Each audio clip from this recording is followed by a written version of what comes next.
ሰላም እንዴት ናችሁ? ዛሬ አንድ መጽሐፍ ልጠቁማችሁ ነው እንድታነቡት። በጣም ከተነበቡ መጽሐፍት መካከል በኢትዮጵያ አንዱ ነው። የክቡር ዶክተር ከበደ ሚካኤል መጽሐፍ ነው። ያው ክቡር ከበደ ሚካኤል እንደምናውቀው በኢትዮጵያ በጣም የታወቁ ታላቅ ሰው ናቸው። በድርሰቶቻቸው ደግሞ በደንብ ይታወቃሉ። ክቡር ከበደ ሚካኤል በ1909 ነው የተወለዱት። ባለቅኔ፣ የቤተ ክርስቲያን ትምህርት የተማሩ እንዲሁም የፈረንሳይኛን ቋንቋም ተምረዋል። በተለይ ደግሞ ወደ ውጭ ሀገር ሄደው ለመማር ካላቸው ፍላጎት የተነሳ በርካታ ጊዜ ሙከራዎችን አድርገዋል። አንድ ጊዜ አጼ ኃይለ ሥላሴ ጋር ቀርበው ወደ ውጭ ሄደው ለመማር ፍላጎት እንዳሏቸው ይነግሯቸዋል። እሳቸውም ፈቃደኛ እንደሆኑ ከነገሯቸው በኋላ በህመም ምክንያት ሳይሄዱ ይቀራሉ። ከዛ በሌላ ጊዜ ደግሞ ይመለሱና ንጉሱን ይጠይቋቸዋል። ባለፈው ተፈቅዶልኝ ነበር ውጭ ሀገር ሄጄ ለመማር፣ ነገር ግን በህመም ምክንያት ሳልማር ቀርቻለሁ፣ ሳልሄድ ቀርቻለሁ። በህመም ምክንያት ለመሄድ አልቻልኩምና ዘንድሮ እንዲፈቀድልኝ ብለው ይጠይቋቸዋል። ንጉሱም ይፈቅዱላቸዋል። ነገር ግን አሁንም ለሁለተኛ ጊዜ በህመም ምክንያት ሳይሄዱ ይቀራሉ። እንደዚህ ያሉ በርካታ ጊዜ ቢፈቀድላቸውም ለመሄድ፣ ነገር ግን በህመም ምክንያት ሳይሄዱ ይቀራሉ። በዚህ ምክንያት ክቡር ከበደ ሚካኤል ወደ ውጭ ሀገር ሄደው የመማር ፍላጎታቸው ያው ሳይሳካ ይቀራል ማለት ነው። ግን ቢሆንም ሀገር ውስጥ በጣም በርካታ ስራዎችን በመስራት በተለይ ደግሞ በጣም አስደናቂና አስተማሪ የሆኑ መጽሐፍትን በመጻፍ ለሀገር ትልቅ ውለታ ውለዋል። ወደ 26 መጽሐፍ አካባቢ ነው የጻፉት። 26 መጽሐፍን አዘጋጅተው ለትውልድ አስረክበዋል። ይህም ከነዛ መጽሐፍት መካከል እንግዲህ አንዱ ነው። በጣም አስተማሪ የሆነ የታሪክ መጽሐፍ ነው። ብታነቡት ተጠቃሚ ትሆናላችሁ ብዬ አስባለሁ። በተለይ በጣም የተነበበና በብዙ ሰዎች ዘንድ ተወዳጅነትን ያተረፈ መጽሐፍ ስለሆነ ብታዩት፣ ያላነበባችሁት ካላችሁ እጅግ በጣም ጠቃሚ ነው። በተለይ የታሪክ እውቀታችን እንዲሰፋ እንዲሁም ለሀገራችን ፍቅር እንዲኖረን እና ለሀገራችን ብናደርግ ኢትዮጵያን ከታላላቅ ሀገራት መካከል በተለይ አሁን በቴክኖሎጂ ዘመን ኢትዮጵያ እንዴት ነው ከታላላቅ ሀገራት ከምዕራባውያን እንዲሁም ከሌሎች የአውሮፓ ሀገራት ጋር እንድትተካከል ማድረግ የምንችለው የሚለውን እንድናስብ፣ ለሚቀጥለው ትውልድ ደግሞ ተማሪዎች ላይም እንድንሰራ፣ ልጆች ላይ እንድንሰራ የሚያነሳሳን መጽሐፍ ነው። ተማሪዎችን ብታነቡት በጣም ተጠቃሚ ነው የምትሆኑት። በጣም ጥሩ መጽሐፍ ነው። ጃፓን እንደምን ሰለጠነች ከከበደ ሚካኤል ይላል። እጅግ በጣም ጥሩ መጽሐፍ ነው። እንግዲህ ይህ መጽሐፍ ስለ ፖለቲካ፣ ኢኮኖሚ፣ የትምህርት ተቋማትን ማስፋፋት እንዴት እንደሚቻል እንዲሁም ሌሎችንም ሀሳቦች እያነሳ ታሪኮችንም እያነሳ በተለይ ደግሞ ለጃፓን ትልቅ ውለታ የዋሉ ሰዎችን እያነሳ የሚያስረዳ መጽሐፍ ነው። ጃፓን ባጭሩ ስለዚህ መጽሐፍ ለማውራት ጃፓን ለ250 ዓመት ማለት ይቻላል ከ17ኛው ክፍለ ዘመን ጀምሮ ከ1638 ጀምሮ በሯን ዘግታ ማንም ሰው ወደ ጃፓን ሀገር እንዳይገባ ብላ ከለከለች በአዋጅ። በዚህ ምክንያት ማንም ሰው በተለይ ነጮች ወደ ሀገራቸው እንዳይገቡ ተከለከሉ። ይሄ ግን ለምን ተከለከለ? የውጭ ሀገር ዜጎች ወደ ጃፓን እንዳይገቡ ለምን ከለከሉ?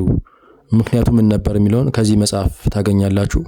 ያን ደግሞ አዋጅ በማውጣቷ እና የውጭ ሀገር ሰዎች ወደ ሀገራቸው እንዳይገቡ በመከልከላቸው የደረሰባቸውን ደግሞ ጉዳቶችን በዛው እናገኛለን። መጽሐፉን ስናነብ የምናገኘው ነገር ነው። እንግዲህ ጃፓን ለ250 ዓመታት በሯን ዘግታ በመቀመጧ በተወሰነ ደረጃ ከኢትዮጵያ ጋር የሚያመሳስላት ታሪክ እንዳለም ይነገራል።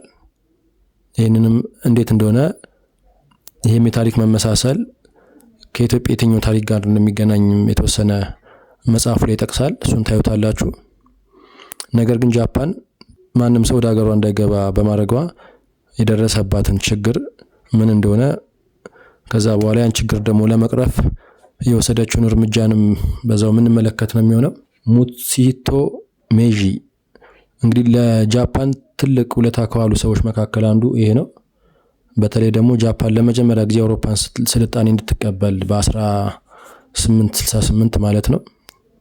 ያ ማለት እንግዲህ 250 ዓመት ሙሉ በሯን ዘግታ ከተቀመጠች በኋላ ጃፓን ከሌሎች ሀገራት ጋር እንድትገናኝ ምክንያት የሆናት፣ ለጃፓንም ትልቅ ውለታ የዋለ ትምህርት ቤቶች እንዲስፋፉ፣ ዩኒቨርሲቲዎች እንዲከፈቱ ብዙ እገዛ ያደረገ ትልቅ መሪ ነው። የጃፓን ትልቅ ንጉስ ነው።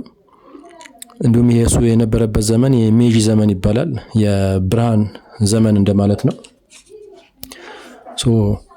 ጃፓንን ትልቅ ካረጓት መካከል አንዱ እንዲሁም ዋናው ማለት ይቻላል ሙትሲቶ የሚባለው ነው።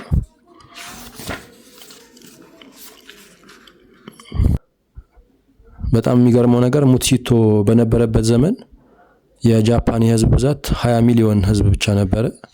ከዛ በኋላ ግን በተለያየ ዘዴና በተለያየ እቅድ ከ100 ሚሊዮን በላይ መሆን ችለዋል። ይሄ እንዴት ሊሆን እንደቻለ መጽሐፉን ስናነብ የምናገኘው ነው።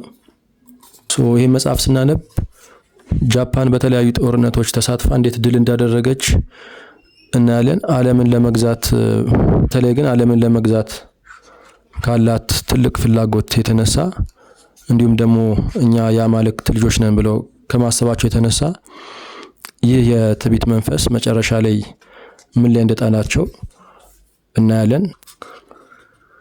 ሌላው ለጃፓን ትልቅ ውለታ ከዋሉ ሰዎች መካከል እነዚህ የሚትሱኢ ቤተሰቦች ናቸው። ሚትሱኢ እና ሚትሱቢሺ ይባላሉ። ጃፓን በኢኮኖሚ እንድታደግ ትልቅ ውለታ የዋሉ ሰዎች ናቸው። ይሄኛው ሚትሱኢ ነው። ባሮ ሚትሱኢ ከባለቤቱ ጋር ሆኖ አውሮፓን ሲጎበኙ ይላል። አንደኛው ደግሞ ሚትሱቢሺ ነው። እነዚህ ሁለት የሚትሱኢ እና ሚትሱቢሺ ቤተሰቦች ለጃፓን ኢኮኖሚ ማደግ ትልቅ ውለታ የዋሉ ሰዎች ናቸው። ምንድን የሰሩት የሚለውንም እሱን የምናገኘው ነው የሚሆነው። እንግዲህ ጃፓንን ትልቅ መንግስት ካደረጓት ታላላቅ ሰዎች አንዱ ይሄ ነው። ካትሱ ይባላል። ካትሱ በጣም ከሚታወቅባቸው ነገሮች አንዱ የመጽሐፍ ቀበኛ ነው። ለመጽሐፍና ለእውቀት በተለይ ደግሞ የአውሮፓ ስልጣኔ እንዴት ሊያደግ እንደቻለ እንዴት ሊመጣ እንደቻለ ለማወቅ ካለው ትልቅ ፍላጎት የተነሳ ለማንበብ መጽሐፍት ገዝቶ ለማንበብ ለመማር ብዙ ጥረት አድርጓል። መጨረሻ ላይም መጽሐፍ ለማንበብ ካለው ፍላጎት የተነሳ አንድ የፈጸመው አስደናቂ ታሪክ አለ፣ እጅግ በጣም የሚገርም። ካትሱ የሰራው ምንድን ነው የሚለውን በዚህ መጽሐፍ እናገኘዋለን፣ ገጽ 63 62 ላይ። ሌላው ዩኒቨርሲቲን ያቋቋመው በጃፓን ፋኩዛዋ ነው። ፋኩዛዋ ለጃፓን ትልቅ ውለታ ከዋሉ ታላላቅ ሰዎች መካከል አንዱ ነው። እንግዲህ ለጃፓን ብዙ ውለታ ያሉ ሰዎች አሉ። እኔ ጥቂቱን ነው ለመጥቀስ ያህል እንዲሁ ለማሳየት ያህል ነው። ሌላው ከጃፓን ታላላቅ ሰዎች አንዱ አሚራል ቶጎ ይባላል። ይሄ ነው እጅግ በጣም የታወቀ የመርከብ ተዋጊ ነው። በጣም የሚገርመው ነገር አሚራል ቶጎ በመርከብ ውጊያ ታላላቅ መንግስታትን ድል አድርጓል። በዚህም ደግሞ ትልቅ ሽልማት ክብር አግኝቷል በተለያዩ ሀገራት፣ በተለይ በእንግሊዝ፣ በአሜሪካ። መጨረሻ ላይም ሲሞት የፈረንሳይ፣ የእንግሊዝ፣ የጣሊያን መርከቦች የጦር መርከቦች በሙሉ 21 መድፍ እንዲተኩሱ ተደርጓል። በዚህም ለአሚራል ቶጎ ያላቸውን ትልቅ ክብር ነው ያሳዩት።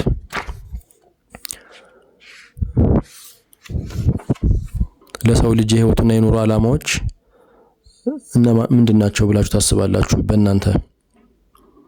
ክቡር ከበደ ሚካኤል ግን ለሰው ልጅ የህይወቱና የኑሮ ዓላማዎች ሁለት ብቻ ናቸው ይላሉ። እነዚህ ሁለቱ ዓላማዎች ምንድን ናቸው? የምታገኙት ነው የሚሆነው። በመጨረሻ ገጽ 100 ላይ ያለ አንድ ሀሳብ አለ። እሱን በንባብ ላሰማችሁና ጨርሳለን ማለት ነው። በምንማረው ትምህርት ከዘመናዊ ስልጣኔ ልንፈልገው የሚገባን ነገር የሚጠቅመንን ብቻ ለማግኘት ስለሆነ ራሳችንን የቻልን መሐንዲሶች፣ የፋብሪካ መኪና አስኪያጆች፣ ሐኪሞች፣ የእርሻ ስራ አዋቂዎች ሆነን ለሀገራችን የሚያስፈልጉትን ስራዎች ሁሉ ራሳችንን ችለን ባዕድ ሳናስገባ ለመስራት የምንችል ሆነን እንድንገኝ ያሻል። ባጭሩ ለአንድ መንግስትና ለአንድ ህዝብ ኑሮ አስፈላጊዎች የሆኑትን ስራዎች ሁሉ ከነጮች እኩል በዘመናዊ ጥበብ ለማከናወን የምንችልበትን መንገድ መፈለግ አለብን። እንግዲህ ይህን ሁሉ ነገር ለመፈጸም የምንችለው በማሰብ ብቻ መሆኑን እንወቀው። እንደርስበታለን የማለት እምነት በልባችን አሳድረን በሀሳባችን ኃይለኞች ከሆንን ይህን ሁሉ ነገር ልንፈጽመው እንችላለን። ሀሳባችንን ኃይለኛ ልናደርገው የምንችለው ደግሞ ጉልበታችንን እርባና ለሌለው ነገር ማባከናችንን ትተን እነዚህን ለሀገራችን ዋኖች ጉዳዮች የሆኑትን ነገሮች ብቻ በሀሳባችን ውስጥ በማውጣትና በማውረድ የሚበጀውንም መንገድ ለማግኘት ስንል ለእነዚሁ ጉዳዮች አዲስ ሀሳብ እየሰጡን ሊረዱን የሚችሉትን መጽሐፍት በማንበብ ነው። ስንፍና ካላሸነፈን በቀር የምንፈልገውን ነገር ሁሉ በመጽሐፍት ውስጥ እናገኘዋለን። ትንኝ ወይም ቢንቢ ምግቧን ከአበባ ላይ ቀስማ ለሰው ልጅ የወባን በሽታና ሞትን ትሰጠዋለች። ንብ ደግሞ በበኩሏ ከአበባ ላይ ምግቧን ቀስማ ለሰው ልጆች ጣፋጭ የሆነውን ማር ትሰጠዋለች። ሰዎችም እንደዚሁ በመጽሐፉ ውስጥ ሊጠፉበት ወይም ሊለሙበት የሚችሉበትን ትምህርት ስለሚያገኙበት የሚጠቅማቸውንና የሚጎዳቸውን እየመረጡ መቅሰም ይህ ሕሊናቸውን ዳኛ አድርገው ሊፈጽሙት የሚገባ ተግባር ነው ይላል። እንግዲህ ይሄ የመጀመሪያ መጽሐፍ ሪኮመንዴሽን ነው፣ ብታነቡ ጥሩ ነው የምለውን ነው። ምናልባት የእናንተ አስተያየት ካለ በተለይ መጽሐፉን ያላነበባችሁት ካነበባችሁ በኋላ በጣም የገረማችሁና ትምህርት ያገኛችሁበት ታሪክ ወይም አንድ ታላቅ ሰው ካለ ስሙን ኮመንት ላይ ቴክስት ብታረጉ ወይም አስተያየት ብትሰጡ ወይም ከመጽሐፉ ያገኛችሁትን ጥቅም ሼር ብታረጉን ለማለት ነው። እናንተም ለሌሎች ለጓደኞቻችሁ እንዲያነቡ ታረጓቸው ጥሩ ይመስለኛል። እንደዚህ ከሆነ እኛም ልክ ጃፓን ታላላቅ ሰዎች እንድትሰለጥን እንደረዷት እኛም በዚህ በቴክኖሎጂ ዘመን ኢትዮጵያ እንዴት ልሰለጥንና ከምዕራባውያንና ከአውሮፓ ሀገራት ጋር እንዴት ልትተካከል እንዲሁም ራሷን አስከብራ በዓለም ደግሞ ታላቅ ስራ ለመስራት እንደምትችል እኛም ደግሞ የአቅማችንን አስተዋጽኦ እንድናደርግ እገዛ የሚያደርግ መጽሐፍ ስለሆነ እናንተም አንብባችሁ ለሌሎችም ሪኮመንድ ብታደርጓቸው እንዲያነቡ ጥሩ ነው ብዬ አስባለሁ። ሌላ የተለየ አስተያየትም ካላችሁ ምናልባት ለኔ ብትጠቁሙኝ ደስ ይለኛል። ያው ያለኝን ሼር ለማድረግ ነው። እናንተም ደግሞ ያነበባችሁት ሌላ የታሪክ መጽሐፍት ካለ ወይም ይጠቅማል ብላችሁ የምታስቡት ኮመንት ሴክሽን ላይ ሼር ብታደርጉን ወይም ብትጠቁሙን ደስ ይለኛል። እንደዚህ ከሆነ እርስ በርስ ያው እየተማማርን ለራሳችንም ለሀገራችንም የሚጠቅም ስራ መስራት እንችላለን ብዬ አስባለሁ። ጃፓን እንደምን ሰለጠነች በከበደ ሚካኤል። እንግዲህ ክቡር ከበደ ሚካኤል በ1991 ነው ያረፉት። 82 ዓመት ኖረዋል። 26 መጽሐፍትን ያው ጽፈውልናል። ከቀሩትም መጽሐፍት ያነበብኳቸውን መጽሐፍት ሼር ማድረጋችሁ የሚሆነው ሌሎችንም መጽሐፍት ሼር አደርጋችኋለሁ። አማርኛ ብቻ ሳይሆን ሌሎች የእንግሊዘኛ መጽሐፍቶችንም ልብ ወለዶችንም ሼር ለማድረግ አስቤያለሁ። ጥሩ ነው ብዬ ማስበው ነው ሼር ማድረጋችሁ። ያው ያልተመቹኝን መጽሐፍት እኔ ራሴ ካነበብኩ በኋላ ድጋሚ መልገም ስለማልፈልግ ለእናንተም ሼር አላረጋችሁም። የኛውን መጽሐፍ ከቻለን አንዴ ሁለቴ ደጋግመን ብናነበው እንጠቀማለን ብዬ አስባለሁ። በተረፈ በቀጣይ ሌላ መጽሐፍ ይዤላችሁ እስክመጣ ድረስ በያላችሁበት ሰላም እንድትሆኑ እመኛለሁ። ቻው።